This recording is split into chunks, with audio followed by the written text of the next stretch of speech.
Oh my goodness. Good morning, good afternoon, whatever it is for you. I hope you're having a fantastic day. My name is Zach Schaumler. This is Strong Opinion Sports, episode 324.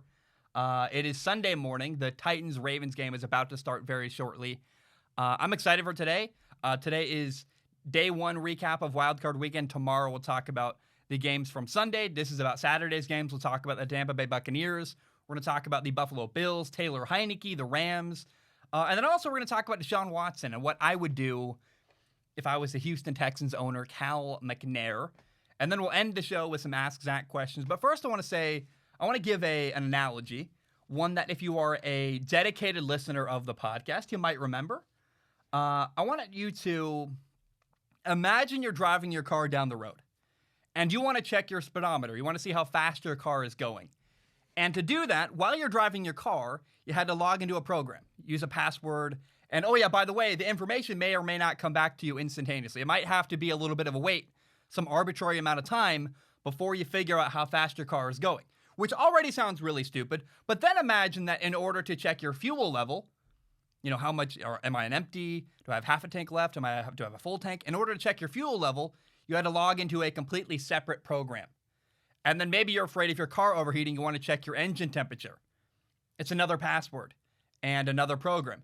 That sounds really stupid, ridiculous. You wouldn't drive your car that way. So why would you run your business like that? I am proud to tell you that this episode is brought to you by Netsuite by Oracle. They will help you run your business more effectively by putting everything in one place on one dashboard. Now, I want to start with a very honest statement. This product is not for everybody. This product is not for startups. It's not for small businesses. It's not for college kids who live in a dorm room. This product is for companies that bring in $1 million in annual revenue or more. For example, my own company, Strong Opinion Sports, is way, way, way, way too small to take advantage of NetSuite's capabilities. I make a fraction of what is needed to work with NetSuite. But I do know that some CEOs or people that run major sports franchises watch or listen to this podcast. So this is for you. If you're a CEO, listen up. What NetSuite will help you do is it'll make it easier for you to more effectively manage your business by putting everything in one place on one dashboard. So once your company matures, you will outgrow QuickBooks. QuickBooks has limitations. And you don't need to pay for multiple systems that give you information at arbitrary amounts of time that may or may not give you the information exactly when you need it instantaneously. And you can walk away from old, outdated programs and spreadsheets, skip all that nonsense. And if you upgrade to NetSuite by Oracle, you can have everything all in one place. Finances, e-commerce, inventory, supply chain, HR.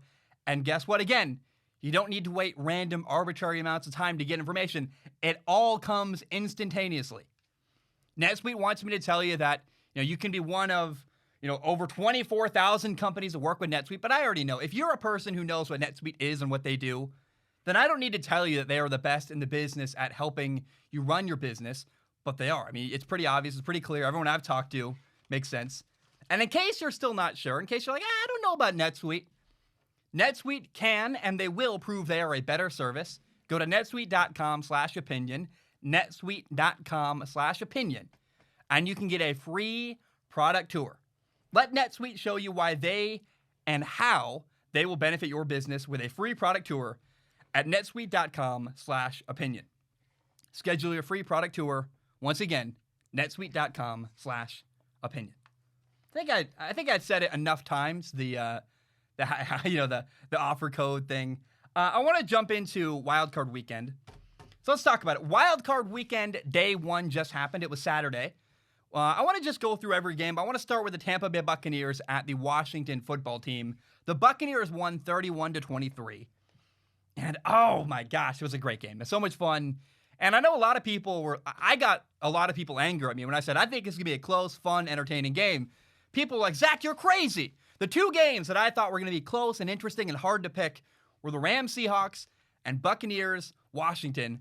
I was right, and a lot of people were mad at me, calling me crazy. No. This Washington football team was a really well-coached, good football team, and they fought hard the entire game.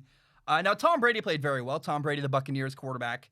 It's hard to say Buccaneers. My dad and I were watching the game, and we kept saying the Patriots, which is, I know it's been a whole year now with Tom Brady in Tampa Bay. I still want to say the New England Patriots because it's Tom Brady's team, and I keep referring to them as TB in my notes because that's easier than trying to remember what team he plays for. Tom Brady was 22 for 40 passing at 381 yards, 2 touchdowns.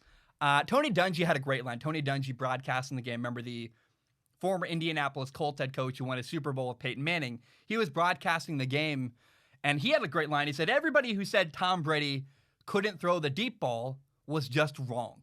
And for me, I was like, I feel so good to hear that, because if you listen to the show, and you had for a while, remember, I made a whole film analysis breaking down exactly how that was entirely false. Tom Brady's never had a problem. The whole falling off a cliff, the decline thing, it wasn't true. You look at Cam Newton in New England. He had a terrible, terrible year. Why? Oh, because there's no weapons in New England. The football team around the quarterback there isn't able to make big plays, and there's no receivers there. That's why Tom Brady appeared to have lower numbers and was falling off a cliff. If you look at Tom Brady's physical ability, it's pretty clear he can still play at a high level. He needed help. He needed good players, and I know that he's so happy to have the weapons he has in Tampa Bay. And the Buccaneers have a real shot to win a Super Bowl. I know people push back on that all the time. Like, you're crazy. And I understand that the Buccaneers have had stretches of inconsistent poor play. But what has to be factored in is that the Tampa Bay Buccaneers on their best day are an incredibly hard football team to beat. They're a great football team. They have I guess the best way to put it is they have a really high ceiling, where the best day for Tampa Bay, the best game they can put out, is a lot better than other teams around the NFL. Like, they're just way more capable than a team like Seattle or even the LA Rams with a gimpy quarterback like Jared Goff. Tampa Bay is highly, highly capable, and they are very much a threat to win a Super Bowl this year. Don't forget that. It's really easy to write them off. I don't understand that whole desire to do that. I know they're a wild card team, but the Buccaneers are a very good football team, playing good football at the end of the year, and I wouldn't hold their past against them. They're playing good football. Now, the story of the game, in my opinion, was Taylor Heinicke, this really cool quarterback, the backup for Washington who was starting the game because Alex Smith is hurt. And the minute I heard that Alex Smith wasn't playing, I went, oh no. I audibly said to my dad, oh no, this could be a blowout. This could be a terrible game because a backup quarterback against Tom Brady and the Buccaneers, no way.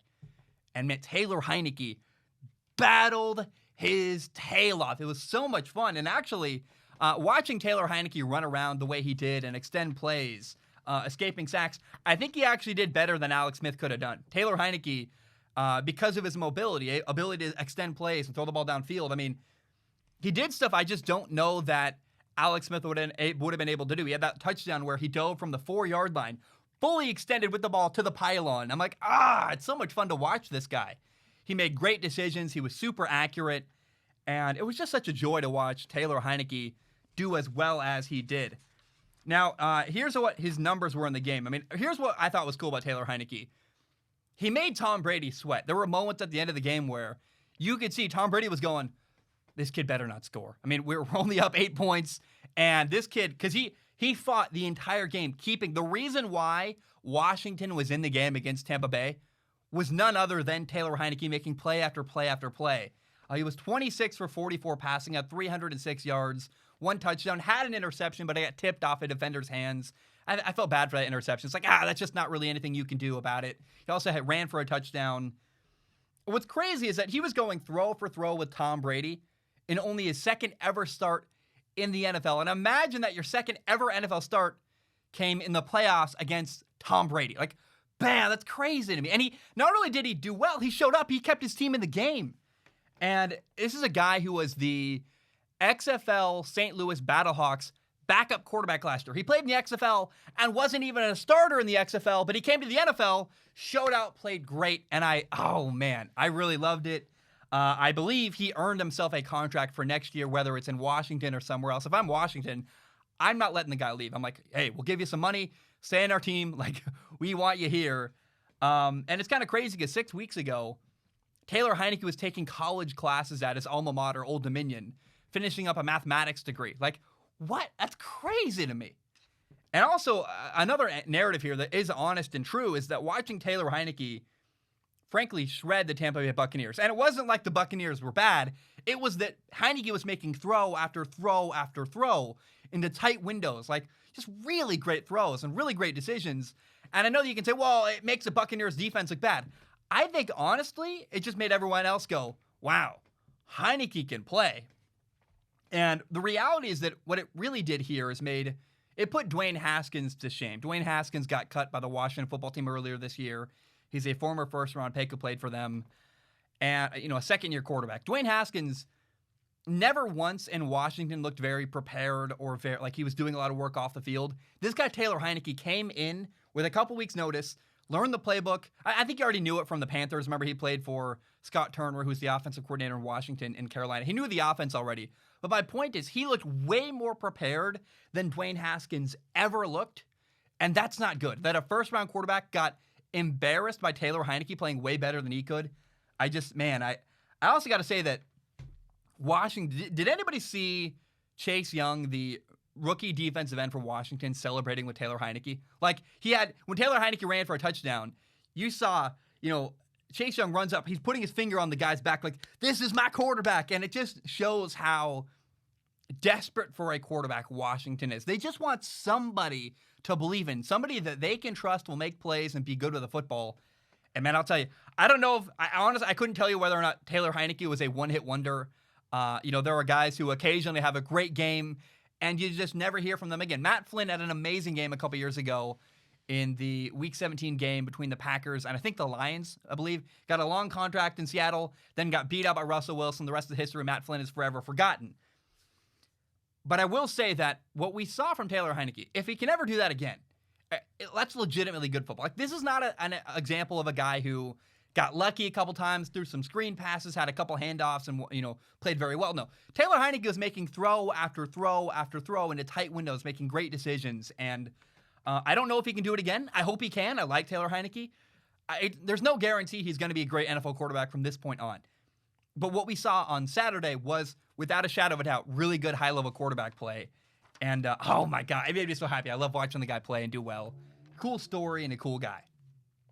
Now, the Rams at the Seattle Seahawks in Seattle, the Rams won 30-20. And so the Rams won. And I got a lot of hate for even giving the LA Rams a chance in this game. I didn't pick the Rams to win. I picked Seattle to win because it felt crazy to pick the Rams. Like, there's no way a backup quarterback and Russell Wilson, like, they're not going to lose to the Rams. And they did. They did. And I almost picked the Rams. You can go watch my predictions video. I was going back and forth, and literally there was a couple comments that said, you're an idiot. Like, the two easiest games are Washington losing and the Rams losing. And I go, Washington competed their butts off, and the Rams won. So I thought that people were a little harsh at me when I made my prediction going, we'll see, this could go either way. And the story of the game was the Rams defense. They are outstanding. The Rams defense is phenomenal. Their secondary is really good. I mean, there were just moments where Russell Wilson's dropping back and there's just nowhere to throw the football over and over again. The guy only had 11 completions on that day, and partly that's because the Rams defense is just really, really good. Now, there was a moment where Russell Wilson threw a pick six on a quick screen out wide. He catches the ball, throws the ball left on a quick screen. And, man, the corner for the Rams jumps it, takes it for a touchdown. That should never happen. It felt really bad for Russell Wilson.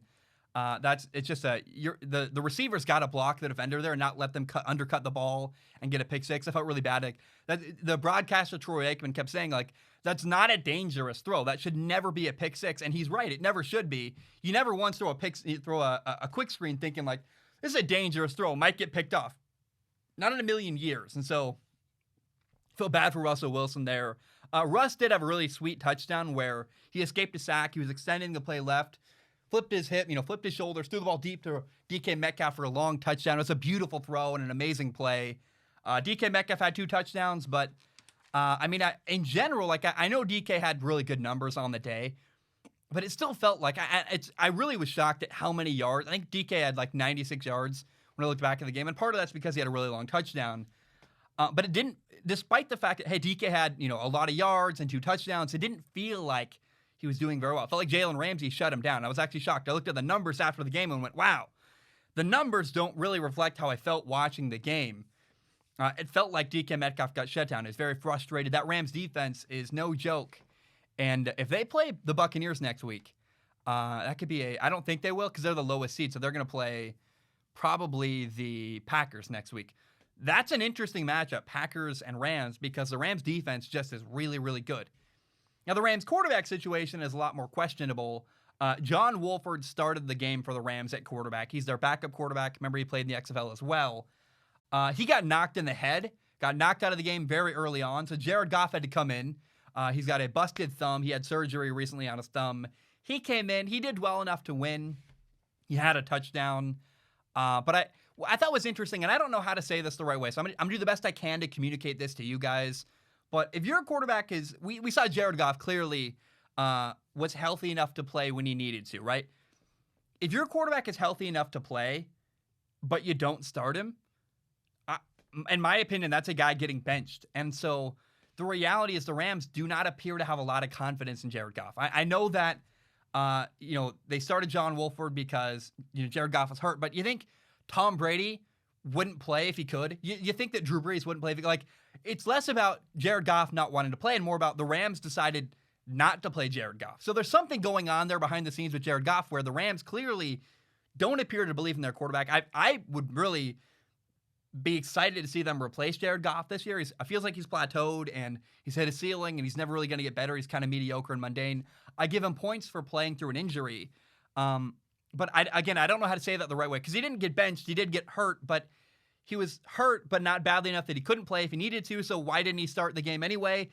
Did Jared Goff get benched? I guess is my question. Because again, Matt Ryan, Jared Goff, Drew Brees, like these quarterbacks, Aaron Rodgers, if Aaron Rodgers' thumb is hurt, he's playing in the game. So somebody decided not to play Jared Goff, and it felt weird. The whole thing feels very weird to me. Now, again, the star of the game was the Rams defense, and I want you to keep your eye on Brandon Staley.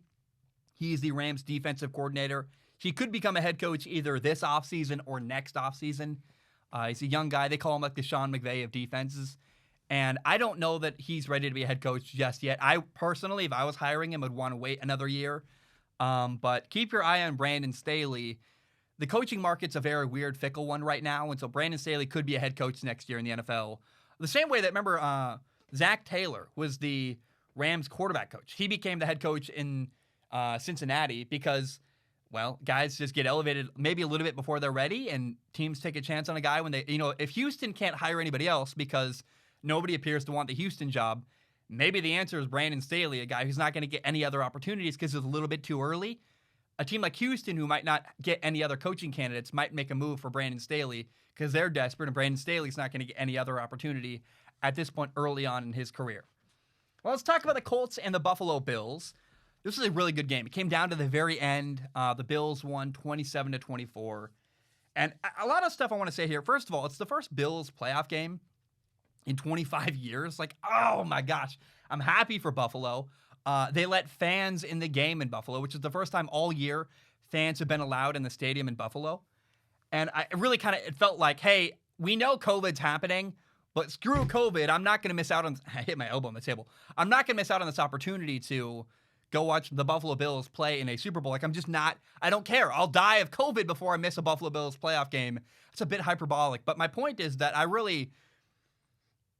can't say this. I know I'm going to get in trouble for this, but I appreciate the Buffalo said, hey, you know what? We're going to let people choose, and we're going to open up the stadium to people that are diehard Buffalo Bills fans. And I think that's very cool because, again, like, you're not guaranteed a playoff game ever. And it's been 25 years. It would be really horrible to allow a Bills playoff game to happen in Buffalo without fans at the game. I also got to say, having fans at the game is a big thing. I want to briefly, I know I'm jumping around, but I want to revisit the Rams and Seattle Seahawks game. I hated watching the Seahawks game because there were so many moments where the fake crowd noise was really, really loud above the broadcasters. Like Tom Rinaldi's trying to talk on the sideline, and you couldn't hear him because of the stupid fake crowd noise, which is even weirder because you know that the people on the sidelines, like Jared Goff, Russell Wilson, DK Metcalf, they don't hear fake crowd noise. Only people watching the game on TV hear the fake crowd noise. I hate it so much. I'd rather honestly hear the noise of people on the sideline or people at the line of scrimmage yelling. DK Metcalf was going crazy at one point on the sideline. We couldn't hear the guy at all because of the fake crowd noise. And I A friend of mine from high school plays for the LA Rams, and I'm going to wait till he retires to ask him this question, but I want to have him on the show someday to be like, hey, what's it like to play a playoff game with an empty stadium? I know the NFL doesn't really want him to answer that question just yet. There's a reason why you haven't heard anybody complaining about it, but I'm so desperate to know, like, what's it like to play an NFL game, albeit a meaningful playoff game, a meaningful NFL game where there's nobody in the crowd and you can hear everything. It sounds like an empty gymnasium or an empty gym. I'm like, I want to hear what that sounds like and what it's like to play in that circumstance. And I just hated the fake crowd noise in the Seattle Seahawks-Rams game. Now back to Buffalo. The Bills won 27-24. First Bills playoff game in 25 years. Screw COVID. They bring the fans into the stadium. I love that. Josh Allen was amazing.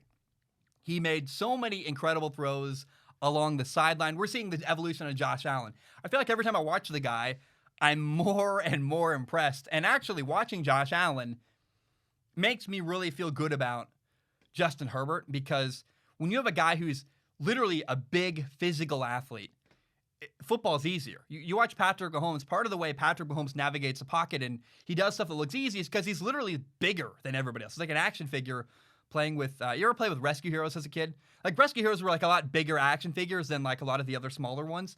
It's kind of like watching a Rescue Hero play with other smaller action figures where you're like, man, this guy's just bigger than everybody else. And I'll tell you what, Josh Allen just blows me away every time I watch the guy. And I know Rescue Heroes is a deep cut. Nobody knows what the hell I'm talking about.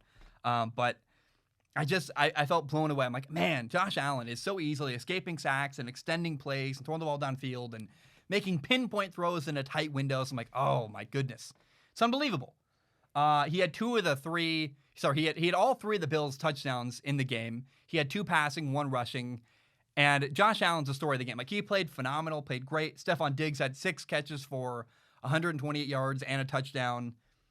And here's why the Colts lost, in my opinion. I feel bad for the Colts a little bit because it's anytime a team's season comes to an end and frankly, a really good football team comes to an end, I go, oh, it's sad and heartbreaking, and it may or may not be Phillip Rivers' last game ever in the NFL. But the Colts got stopped on a 4th and goal, and then they also missed a field goal where Rodrigo Blankenship kicked it up off the right upright, and it fell for a missed field goal. So they missed a field goal. They got stopped on 4th and goal. Like, the Colts had opportunities, and they didn't take advantage. And so this could be the end of Phillip Rivers' career. I don't know.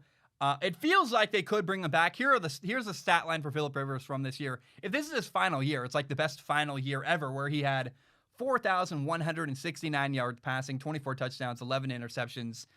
It does feel like Phillip Rivers has got more good football in him. Whether that's in Indianapolis or not, we'll find out. I am curious what the Colts are going to do moving forward. We could see they trade for Carson Wentz. We could see, I don't know what the Colts are going to do. But I got to say this too. I love Frank Reich, the head coach in Indianapolis. It feels like he's going to be there for a long time. I'd be very surprised if he wasn't. If 5 years from now, Frank Reich is not in Indianapolis, I'd actually be shocked. He feels like a Pete Carroll or a John Harbaugh in Baltimore. Like, he's a guy who is clearly a good head coach, who his players love him. He's very competent, coaches at a high level. And I think, personally, Frank Reich is going to be there for a very, very long time. Now, one kind of fun final note about Frank Reich. He's the Colts head coach. He also used to be the Buffalo Bills backup quarterback, which is so cool to me. He backed up Jim Kelly. He actually played in a Super Bowl for the Buffalo Bills at one point. And it's just kind of cool. Like, he coached against his former team in their first playoff game in 25 years. Like, the former Buffalo quarterback is coaching against Buffalo in the playoffs. Just a weird, fun thing to me. I enjoyed that. And I like Frank Reich a lot. I don't know what the Colts are going to do at quarterback, but I'll tell you what, I think I'm going to cry. If the Bills win a Super Bowl, I'm a guy who, shamelessly, I cry very easily. I watched a Disney movie, Soul, the other day. Bawled, and within the first 4 minutes, I was just bawling my eyes about this teacher who wants to be a jazz musician, just fighting for his dream. And so if the Buffalo Bills win a Super Bowl, I personally, I'm going to lose it. It's going to be really exciting, really cool to see that city get a Super Bowl. Like, oh man, I'd be so happy for Buffalo. And we'll see, man. I think the Bills are capable of winning a Super Bowl. We'll see what they can do moving forward, but I'm excited for the future of Buffalo. Whether they win a Super Bowl this year or not, it feels like they're a very good football team. It's going to be around for a long time. And again, the Buccaneers won. The Rams won, surprisingly. which I wasn't shocked by, but a lot of people were like, that's not going to be a close game. And the Bills won their first playoff game. And really, they had the first playoff game in 25 years. They just happened to also win that game. Good for Buffalo, good for Tampa Bay, and good for the Rams. I'm excited for day 2 of the Wildcard weekend. As I talk right now, the Ravens and Titans are playing. I'm going to talk about that tomorrow. Hope you enjoyed my segment on day 1 of Wildcard weekend. All right, guys, I'm going to take a short break. When I return, we'll talk about Deshaun Watson, and we will talk about Ask Zach. We'll do Ask Zach, which is where I answer questions from the audience, have a lot of fun there. My name is Zach Schaumler. I'm going to take a short break. I will be right back. All right, we are back. Hope we're doing very, very well. Let's now talk about the Houston Texans and their quarterback, Deshaun Watson. Deshaun Watson had an amazing year. Every time I watched the Houston Texans, I said the same exact thing. I said that that's an amazing quarterback with no support. He was making great decisions. He was highly accurate. We watched the team around him kind of crumble, where there was no running game. There was really disappointing receivers. There was a bad offensive line. There was a horrible defense. And the team around Deshaun Watson was a mess. And I kept talking about how Deshaun Watson, in the midst of a crisis and a horrible mess, was playing very, very well and just taking care of everything he could control and doing a good job. Meanwhile, another quarterback in Philadelphia, Carson Wentz, who had a mess around him, crumbled and fell apart, and he couldn't, make good decisions, and he couldn't control everything he could control. And we saw Carson Wentz devolve and fall apart, and in the midst of a crisis and a mess, Deshaun Watson stayed exactly where he was and played very, very well and very good football. And the Texans went 4-12. They had a horrible year. Horrible team, horrible year. Yet Deshaun Watson had MVP-level numbers. I'm not a huge numbers guy, but the numbers do support everything I've been saying all year. And here's a little bit of what Deshaun Watson did this year. I'm going to share some statistics with you because I know that I can say, he made good decisions and he was great and this and that, but some people only listen to statistics. So here, for those people, he led the NFL in passing yards. He had 4,823 yards passing, 33 touchdowns, 7 interceptions. He was 3rd in the NFL in completion percentage. He was number 1 in yards per pass attempt. He was number 2 in passer rating. And those numbers back up what I've been saying about Deshaun Watson all year, which is that he's a really, really phenomenal quarterback on a horrendous, awful football team. And Deshaun Watson put up MVP-level numbers during a 4-12 season. And nobody talks about it. He's not going to get a single MVP vote. And first of all, I feel kind of bad for Deshaun Watson because he's in a terrible position. But also, I wondered, what's the lesson here? As we watch Deshaun Watson, he had a phenomenal year. What's the lesson, the takeaway from all this? And the takeaway for me is that the team around your superstar quarterback matters a ton. You need a good team.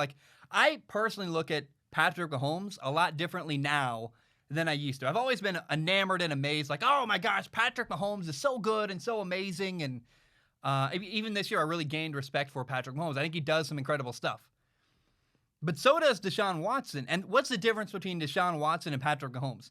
They might be, maybe Patrick Mahomes is slightly better, but the difference is Patrick Mahomes has help. He's got a great coach, great players around him, just talent all around Patrick Mahomes in Kansas City. Meanwhile, Deshaun Watson's got nothing. And so I kind of asked the question, what if Patrick Mahomes and Deshaun Watson switched teams? What would happen there if they traded positions? We might be talking about how Deshaun Watson is the greatest person we've ever seen. He's so amazing. He's winning Super Bowls. Meanwhile, we wouldn't see... Again, think of how many times you've seen Patrick Mahomes in a commercial. Yeah, he's an amazing quarterback, but part of that is because he's got a great team around him. If Deshaun Watson were the quarterback of the Houston Texans, working with Andy Reid and making great decisions, playing at a high level, and doing it, throwing to the receivers he's got in Kansas City, man, I think we'd be seeing Deshaun Watson in a lot of those State Farm commercials and this and that and ketchup and headphones and everything, right? So my takeaway, the lesson from the 2020 season Deshaun Watson had is that you can have an amazing quarterback. You still need a good team around the guy. And Deshaun Watson's an amazing quarterback with nothing around him, no help. And so we like to give a lot of credit to the quarterback and all this and that, but more credit needs to be given to the receivers and the coach and an offensive line and the running back. Other people need credit beyond the quarterback. And so I stand by, like, you can have a great quarterback. That great quarterback is going to need a lot of help as well. That's a big lesson you can learn from Deshaun Watson in 2020. And right now, there are a ton of problems in Houston with the Houston Texans. They're an awful team. They've got no first-round pick. And they just hired a general manager that Deshaun Watson, their star quarterback, doesn't like. Bit of a problem. They hired Nick Caserio from the Patriots organization. And I have no idea if Caserio is good at his job or not. Like, Nick Caserio might be an amazing general manager. He might not be. I'm not going to make a statement either way. He's unproven. But what I will say is this, is that anybody of any quality appears to avoid working in Houston. Really good head coaching candidates. For example, Eric Bieniemy, the Kansas City Chiefs offensive coordinator, declined to interview with the Houston Texans. And Matt Eberflus, the Colts defensive coordinator, said, I'm good. I'm not going to interview with the Houston Texans. I don't want that job. So people that are really good at their job have said, you know what? I'm a quality employee. I don't want to work with the Houston Texans. So my question is that an example of, if Nick Caserio is really that good, why didn't he have a better opportunity somewhere else? It's all highly questionable to me. But here's why I really, really hate the Nick Caserio hire. It's that you're doing the New England thing again. You already did this. You did the New England idea and the plan with Bill O'Brien, and it failed miserably. It was horrible. So I double down and go back to the well and hire another person from New England to do the whole New England nonsensical thing again. And I actually wonder if Cal McNair, the owner of the Houston Texans, got a little bit, sold some snake oils and maybe bamboozled a little bit, where you tell the owner, like, hey, you want what the New England Patriots have, right? You want to win Super Bowls. Well, guess what? I'm Nick Caserio. I did good stuff in New England. We won a lot of games. We won Super Bowls. Don't you want that here in Houston? And it's the same pitch that everybody talks about. Like, oh, I can do what Bill Belichick has done. No, you can't. Sorry, Nick Caserio. You might be great.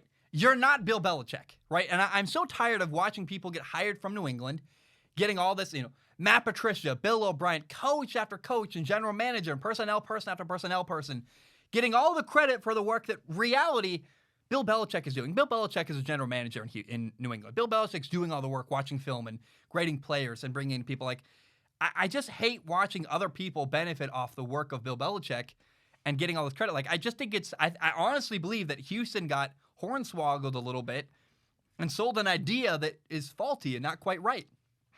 And so I just hate the hiring of Nick Caserio, partially because Deshaun Watson doesn't like him. That's enough for me. But also because you already did the New England thing. You already tried to copy New England. It didn't work. Why are you doubling down and doing it again? Now, there's also this guy in Houston called Jack Easterby. He's left over from the Bill O'Brien era. Jack Easterby is the former New England Patriots chaplain. And a chaplain is a religious leader that literally, will pray with players. And so it's weird that guy went from a religious leader helping, pray with players to now he's the guy at the top of the Houston Texans front office. That makes no sense to me. I don't understand how. I don't mean to disparage religion at all, but I don't really know what praying with players has to do with running an NFL front office. I think they're very separate, different things. And maybe Jack Easterby is very motivating, but also the problem is people in Houston, Deshaun Watson, other Houston Texans players, they hate Jack Easterby. They don't want the guy. They don't like the guy. They don't want to work for him. And so you have the Houston Texans who have hired Nick Caserio, who Deshaun Watson doesn't want to work with, and you kept Jack Easterby, another person that Deshaun Watson and other Houston Texans players don't want to work with. That's a huge problem to me. And I don't understand why they're doing this. I don't know what Cal McNair, the owner of the Houston Texans, is doing. There's really this question going around. Why is Deshaun Watson so angry? And then what should Cal McNair, the owner of the Houston Texans, do? So number one, Deshaun Watson's partially super angry because Cal McNair, the owner of the Texans, said, hey, when we hire a new GM, when we hire a new coach, when we do all this stuff, we're going to listen to you, take your ideas for consideration, and we're going to work with you and collaborate with you behind the scenes in the process. Oh, yeah, and then they totally didn't do any of that. They ignored any of the suggestions Deshaun Watson had. They didn't listen to him. They lied to him. They told him one thing. They didn't follow through, and they didn't listen to Deshaun Watson at all. So I understand why Deshaun Watson is frustrated. So what should the Texans owner, Cal McNair, do? First of all, I think Cal McNair is a special kind of idiot. I don't mean to berate the guy. It seems like he is the son of a very rich man. He inherited what he got. I don't know what Cal. I have no idea anything about Cal McNair. I'm speaking of a place of ignorance, but I don't. My limited understanding of Cal McNair is he inherited what he got from his dad, Bob McNair. I don't have a lot of respect for that. Like, okay, like you inherited stuff, you didn't really earn it. Okay. And clearly, what he's doing running the Houston Texans is terrible. They went 4-12 this year. Their quarterback hates them. I don't know how this is successful. And here's what Cal McNair said at a press conference the other day when he introduced Nick Caserio as a new general manager of the Houston Texans. He said this. He said, first of all, Cal McNair told fans that they just needed to trust him. Trust me, I know what I'm doing. What? Why should anybody trust the owner of the Houston Texans, Cal McNair? Your team's 4-12. You're terrible. You've made mistake after mistake after mistake. Why should any Houston Texans fan trust you? I have no idea why. I wouldn't if I was a Texans fan. That's a terrible thing to say. Number two, he then described why he likes Nick Caserio. He said, quote, he said he's intelligent, hardworking, and believes in doing things the right way. What? You guys realize that's the qualifications of a McDonald's employee, right? Like, if you go to McDonald's and you're not smart, you're not hardworking, you do things the wrong way, you get fired at McDonald's! That's no reason to hire a guy to be your NFL general manager. What are you talking about? It's a nonsensical statement, which I get. He didn't write it. He probably is reading off a teleprompter, like, whatever. But it's like, what? That's your reasoning? Trust me. And then a bunch of nonsense that is the same speech you would give for a McDonald's employee. Okay. Cal McNair, owner of the year. Oh, everybody hates him already. I don't know. I don't understand. Here's what I would do if I was Cal McNair. I don't want to be Cal McNair. He looks ugly, and that's a mean thing, but I don't want to be Cal McNair. But if I was the owner of the Houston Texans, I would fire Jack Easterby, I would fire Nick Caserio, and I would do everything I possibly could to repair the relationship with Deshaun Watson. Everything I could. Do not dare let Deshaun Watson leave your organization. If you do, you're an idiot. And I understand, like, first of all, it's come to the point where it's either Deshaun Watson, pick him, or Caserio and Jack Easterby. You're not going to get both. Either pick the two guys in your front office or pick the quarterback. I personally would pick the quarterback because Deshaun Watson is a proven success. He's done very well. He's got literally MVP level numbers. How could you not pick the proven success Deshaun Watson over, well, if I have to choose, well, let's talk about Jack Easterby. He's left over from Bill O'Brien. He helped the Houston Texans go 4-12. He failed. He's a failure. And Nick Caserio might be good at his job, but he's unproven. I have no idea. How about you pick the proven success, Deshaun Watson, over the two front office employees who one is a failure and the other is an unknown? I don't understand how you could pick, if you have to choose the two front office employees or Deshaun Watson, your starting quarterback. Pick Deshaun Watson. You're never going to get another Deshaun Watson in your lifetime. You can try. You can trade for Tua from the Dolphins. It's not going to happen. And I've heard rumors of a Deshaun Watson trade. In my opinion, Deshaun Watson is untradeable. You couldn't pay me to. There's nothing I would do to get rid of Deshaun Watson. I would do everything I could to make the guy like me, to want to work with me, and build around my quarterback, Deshaun Watson. I don't know how you could have a guy like Deshaun Watson, who's amazing, and then not support the guy, treat him like crap, and make him unhappy. Like, you're an idiot. You're terrible at managing relationships if you couldn't keep Deshaun Watson happy and you made him want to leave your organization. Nick Caserio has a 6-year, $30 million contract. By my math, 6 times 5 is 30, so he makes $5 million a year. You're going to pick an employee that makes $5 million a year. You're going to, if you fire Nick Caserio right now, you're still going to probably have to pay his contract, but Nick Caserio makes less in 6 years than Deshaun Watson's going to make next year. In 1 year, you're paying Deshaun Watson $40 million a year. You're going to pick the other guy who makes 5, who is hated by many, many people, who's unproven? I don't understand that. I would choose the most valuable employee of my franchise, Deshaun Watson, over Nick Caserio in a heartbeat. I don't understand. There's a power struggle going on. It's very weird to me. The only trade that makes any sense to me is trading Deshaun Watson to the Miami Dolphins and getting Tua Tagovailoa and the 2 first-round picks the Miami Dolphins have. At minimum, I would want even more than that. But if you give me Tua, the number 3 overall pick, and the number 18 overall pick, fine. But even then, let's be very honest. I love Tua a lot. Tua's one of my favorite. I literally, the only NFL jersey I own is Tua Tagovailoa's jersey. I love Tua. Deshaun Watson is way, way, way, way better than Tua. You're never going to get another Deshaun Watson. I would take Deshaun Watson over Trevor Lawrence, Justin Fields, almost any young quarterback other than like the only guy that's even comparable to Deshaun Watson is Josh Allen, Patrick Mahomes, Russell Wilson, Aaron Rodgers. Like, there's only a couple guys in the NFL that are even comparable to Deshaun Watson that aren't worth trading away to get Deshaun Watson. I don't understand how you could possibly have Deshaun Watson on with your organization and then trade him away. You're going to look like an idiot. You're going to watch Deshaun Watson go to the Miami Dolphins and win a couple Super Bowls and go, oh, yeah, that's the guy we got rid of because we couldn't keep him happy. We kept a guy, Jack Easterby, who used to be a chaplain of the Patriots, to run our front office instead of this amazing quarterback. How are you going to justify it? You can't. Even if Tua's good, even if you get Penei Sewell and let's say you get, what's that really good tight end from Florida? You get, I'm blanking on his name. You get a great tight end and you get a great left tackle and a quarterback. It's still not enough, in my opinion. I don't understand how you can possibly consider trading away Deshaun Watson. But I'll tell you, if I'm Miami and I'm here and give up 2 first-round picks and Tua for Deshaun Watson, in a heartbeat, Miami's going to win a Super Bowl next year. Like that. They suddenly get an amazing quarterback for a pretty low price of 2 first-round picks and a rookie quarterback. Okay, do that trade. I dare you. I dare you, Houston Texans. Cal McNair, trade away your star quarterback.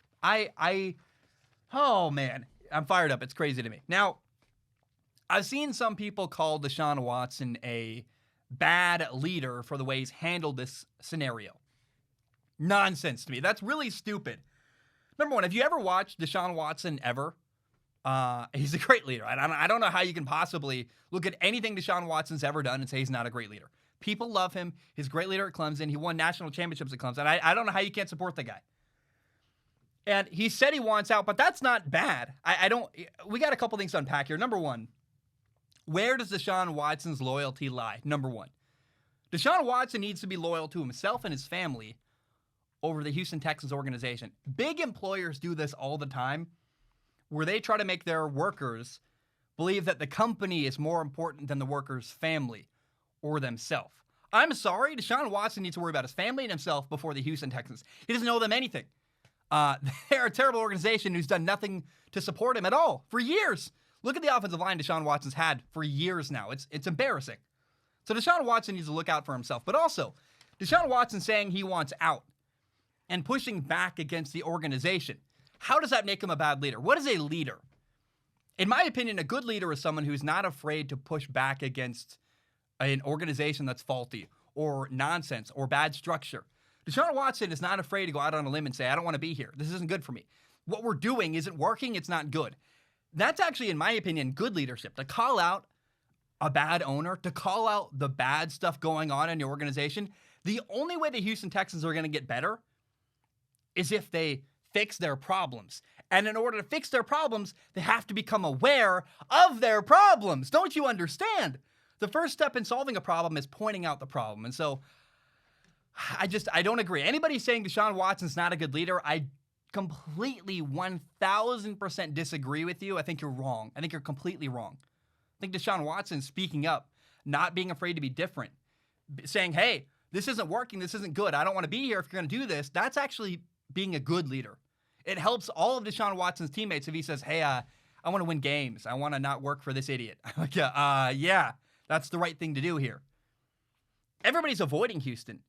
High-level coaches, people that are Matt Eberflus and Eric Bieniemy, top coaching candidates that could be the Houston Texans head coach, have said, we're not going to interview with Houston because we don't want that job. Clearly, there are things very, very wrong in Houston. Part of that is because they have problems with the quarterback. Part of that is because the owner's an idiot and the people they hired are bad. And then, has anybody heard from from J.J. Watt recently? J.J. Watt, first of all, called out the Houston Texans for their lack of professionalism. Then also, as Deshaun Watson was walking off the field for the final time this year, J.J. Watt put his arm around Deshaun Watson and apologized to Deshaun for wasting one of his good years. I don't know how anybody can side with Houston rather than Deshaun Watson. Deshaun Watson's right here. He's not a bad leader for calling out the problems in the organization. Again, I repeat, in my opinion, good leadership is someone who's willing to call out bad problems with an organization, to call out nonsense, to fight back and push back against nonsense. So I don't know how you can call Deshaun Watson a bad leader. And if J.J. Watt respects Deshaun Watson, clearly he's probably doing something right. All right, guys, that's all I have for this segment. I'm going to take a short break. When I return, we'll talk about, I keep saying talk about, we're going to do Ask Zach. We're going to answer some questions from the audience. My name is Zach Schaumler. I'm going to take a short break. I will be right back. All right, we are back. Hope we're doing very, very well. Let's dive in. It's time for Ask Zach, my favorite part of the show. It's where I get to answer questions from the audience. In case you don't know how it works, you go to patreon.com/Zach Schaumler. You give $1 a month. You can give more if you want to. Please do. It literally helps pay my rent. But $1 a month gives you access to submit questions on Patreon. And if you submit a question, I do not guarantee to read your question on the show, but I read as many as I possibly can. And my only guarantee, the thing I do guarantee to do, I look at every single submission, every single question, every message on Patreon with my eyeballs. I pick the top couple questions to read every show, but I try to interact as much as I can on Patreon. And I look at everything sent to me with my eyeballs. I want to start. The first question of the day comes from Grant. I like Grant's question. It says, hey, Zach, if you had to choose which defensive scheme to run, would you prefer a 4-3, a 3-4, or a 3-3-5? I personally like a 4-3, the way defensive coordinator Jack Del Rio perfected it in Washington. Hail to the riverboat, Grant. So, Grant, what I would do, I like a 3-4 defense, meaning you have 3 down linemen and 4 linebackers. In my opinion, it's easier to mix up pressure when you have 3 down linemen and then 2 edge rushers and 2 in the middle, because you can either, is the pressure coming from the right linebacker on the edge or the left edge, or maybe you mix in a middle linebacker blitz.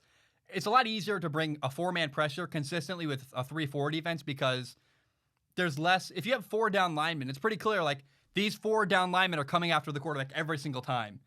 Whereas if you have 3 down linemen, meaning like you have 3 linemen with their hands in the ground, you know, in a stance, and then 4 guys standing up, any one of those other 4 guys could be coming. And it's a lot more difficult to prepare for a blitz or prepare for pressure when you have a 3-4 defense you're playing against. Plus, also, I think it's, in my opinion, easier to find body types that are linebackers rather than amazing, great defensive linemen. I think there's a lot more small. If you're in high school or college, there's just a lot more smaller dudes that can play linebacker running around than gigantic linemen. So I think, you know, finding an edge is a lot easier in my opinion. And it's in the NFL, it's a lot different because you need much more amazing athletes. But I think if you're in college or high school, finding an edge rusher, I mean, often like an edge linebacker could be, we had receivers playing edge linebacker, who are just really big, you know, tight end / receiver guys. There's a lot of them out there who are good athletes who can run well. And I also like the fact that with a 3-4 defense, you can have, you know, if you need to only bring 3-man pressure and drop a lot of people into coverage, you know which 3 are coming, and you can drop everybody into coverage. And I prefer personally a 3-4 defense. If I was a high school coach or a college coach, I would run a 3-4 defense in a heartbeat. And as a quarterback, I think it's harder to prepare against a defense with only 3 down linemen and a lot more people standing up, walking around, because you never know. Is the right edge rushing? Is the left edge rushing? Are they both coming? Pressure is harder to prepare for against a 3-4 defense. Dominic writes in, says, hey, Zach, let the coaching carousel begin. If Eric Bieniemy leaves the Chiefs, I think the perfect spot is the Chargers. They have some cap room and a lot of talent on the roster, including a great future quarterback. The only holdback is he is in the same division as his former team. Just wondering about your thoughts on this. Thank you. Love your content, from Dominic. So, Dominic, there are 6 NFL teams right now. 6. I held up 7 fingers. I held up 4, then 7. So 6 fingers up.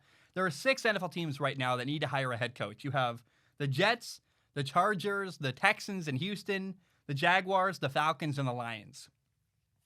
And, I mean, really just ask yourself, which team is the best team? The LA Chargers are the best roster of all the teams available that need a head coach. And also, which team has the best young quarterback? Which quarterback would I most want to work with? Justin Herbert. So my reservation is, I don't want to play against my former team, and going from Kansas City to LA, you're a division rival. That seems like a tough move. But in the end of the day, you can't worry about another team when you make your choice. You have to say, which team is the best place for me to be successful. And I think, honestly, the LA Chargers are a great opportunity for whatever coach wants to be there.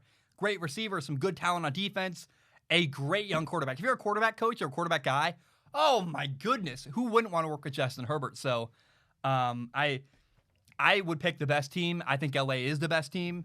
And I mean, look at the Falcons. Are they going to keep Matt Ryan? The Jets have a Sam Darnold question.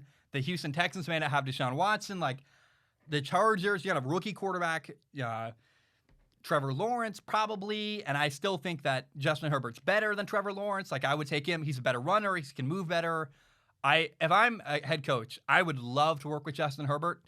And especially, not only is it Justin Herbert, it's also a really talented roster in LA. So I think personally, Eric Bieniemy, the team he should go to is LA Chargers. We'll see where he really goes, but I'd be shocked if he didn't go to LA to work with Justin Herbert and the Chargers. James writes in, says, are you more of a dog or cat kind of guy? James, I am a cat guy. We have 2 cats at home. We have a cat named Tucker. He's like a red tabby, orange tabby, really.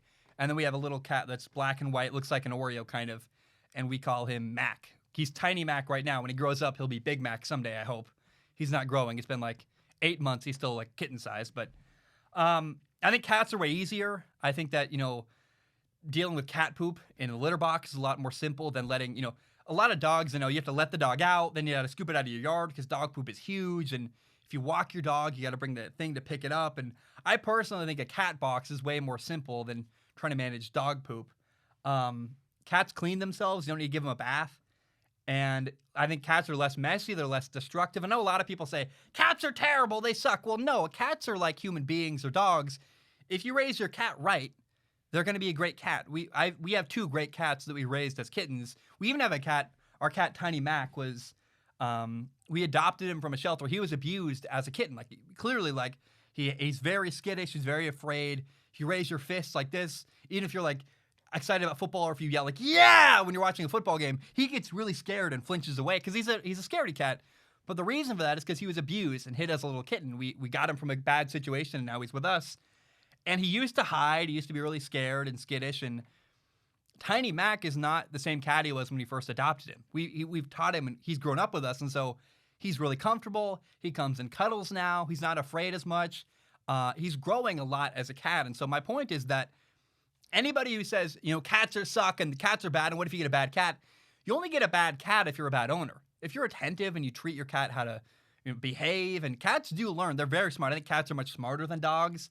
I think you can teach a cat to be great, and we have 2 great cats, and I've had cats my whole life, and every cat I've ever had has been a really good, well-behaved cat, because I think if you're a good owner who takes care of your cat and teaches your cat how to behave, cats are awesome. So I think cats are easier, cats are more practical, they're smaller for cuddling.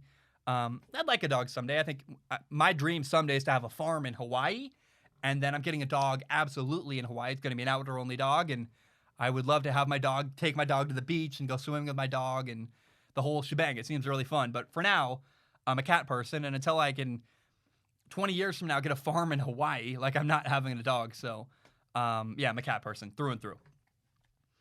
Jorge writes in, says, hey, Zach, I'm really curious if you've seen Tom Segura's injury or the video of it. But if you have, what are your thoughts on it? So, Jorge, oh my gosh, I saw the video of Tom Segura. It's hilarious. I felt bad for him. It's a great video. You should go, if you haven't seen the video, look up Tom Segura injury dunking. Oh my God, it's so fun. He goes to dunk. He takes a step. He plants his foot to dunk. His knee gives out. I think he blew his ACL out actually. So he blows out his knee trying to jump for the dunk. He falls and slips. As he lands, his arm is behind him on his back, and he lands on his elbow and he shredded his elbow. So he's laying on the ground, blown out knee, an arm hanging all limp behind him, and you're like, oh! And it's crazy. You go to dunk and you blow out your knee and your elbow in one move. It's horrible.